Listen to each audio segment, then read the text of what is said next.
The implications are extraordinary because the U.S. gives almost half of the total aid that has been given to Ukraine, slightly less than what Europe, including the European Union institutions, have given to the country. A lot of the aid that Europe has given, as with the U.S., has been financial and humanitarian. If we look at military spending alone, the U.S. has given twice the amount that the Europeans have, in addition to critical intelligence assistance as well. So the impact would be enormous on Ukraine. I don't see any scenario in which Zelensky is going to be able to stand on his current position without making some concessions to the Americans. I think the meeting gave cover to the Trump administration to suspend aid. I think it's inconceivable that there were not talks within the administration regarding this possibility between top security officials and defense officials. Something like this doesn't just occur out of the blue.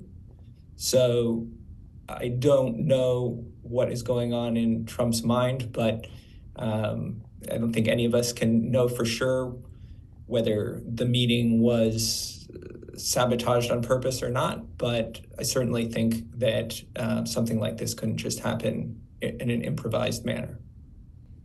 I think it's absolutely a win for Putin. This is something that Putin could only have dreamed of even just a week or a month ago. We've seen events hurl forward at a shocking speed, and Putin has so far gotten everything he could have wanted.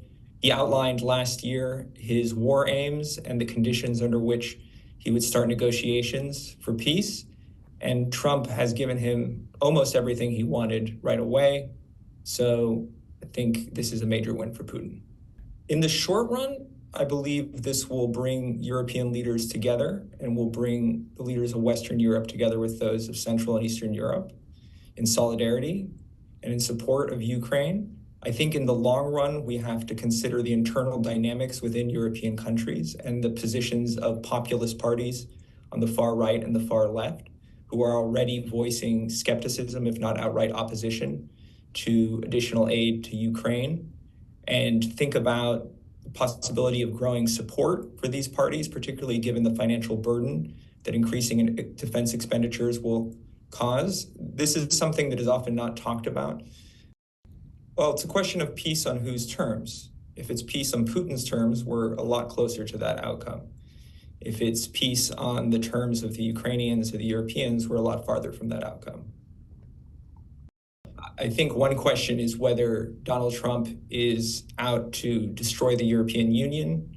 This is something that has been suggested within the European press and apparently is a subject of discussion behind closed doors in Europe. And Trump has described the European Union as having been invented in order to undermine the United States. He used a lot more vulgar language than that.